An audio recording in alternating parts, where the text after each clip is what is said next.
ದೇಶಪ್ರೇಮಿಗೆ ಅಂತ ಬರೆದುಬಿಟ್ಟಿದ್ದೀನಿ ನೋಡಿ. ಶ್ರೀನಿವಾಸ್ ಪಾಟೀಲ್ ಯತ್ನಾಳ್ ಅವರು ಮತ್ತೊಬ್ಬರು ಸ್ವತಂತ್ರ ಬಂದಂಥ ಸಂದರ್ಭದಲ್ಲಿ ಯಾರು ನಾವೆಲ್ಲ ಎಲ್ಲಿದ್ದೀವಿ? ಸ್ವತಂತ್ರಕ್ಕೆ ಹೋರಾಟ ಈ ಸಂಗ್ರಾಮ ಎಷ್ಟು ದಿವಸ ನಡೀತು, ಎಷ್ಟು ವರ್ಷ ನಡೀತು? ಅವತ್ತು ಎಲ್ಲರೂ ಒಟ್ಟಿಗೆ ತಾನೇ ಸ್ವಾತಂತ್ರ್ಯಕ್ಕೆ ಹೋರಾಡಿದ್ರು. ಇವತ್ತು ಯಾಕೆ ಈ ರೀತಿ ನಡ್ಕೊಳ್ತಾ ಇದ್ದಾರೆ? ಕೇವಲ ರಾಜಕೀಯ ಅಧಿಕಾರಕ್ಕೋಸ್ಕರ ತಾನೆ. ಇದೆಲ್ಲ 30-40 ವರ್ಷಗಳಿಂದ ಇತ್ತ ಇದೆಲ್ಲ. ಈಗ 15-20 ವರ್ಷ BJP ಕೇಂದ್ರದಲ್ಲಿ ಬಂದಾಗಿದ್ದ ತಾನೇ ಈ ರೀತಿ ಹಿಂದೂ ಮುಸ್ಲಿಂ ಅಂತ ಸೃಷ್ಟಿ ಮಾಡ್ತಾ ಇರೋದು. ಇದು ಅವಶ್ಯಕತೆ ಇದೆಯಾ? ಸಾಧ್ಯನಾ? ಈಗ 11 ವರ್ಷದಿಂದ ನೀವು ಆಡಳಿತ ಇದ್ರಲ್ಲ ಕೇಂದ್ರದಲ್ಲಿ, ಏನು ಮಾಡ್ತೀವಿ? ಕೇವಲ ಚುನಾವಣೆಗಳು ಬಂದಾಗ ಈ ರೀತಿ ಜನರಲ್ಲಿ ಭಾವನೆಗಳನ್ನು ತೆಗೆದುಕೊಂಡದ್ದು. ಚುನಾವಣೆಗಳಾದಮೇಲೆ ಮತ್ತೆ ಅದನ್ನು ಕೈ ಬಿಡೋದು.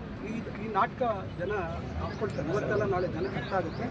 ಈ ರೀತಿ ಜಾತ್ಯತೀತ ನೆಲೆಗಟ್ಟಿದ್ರು ನಮ್ಮ ದೇಶ.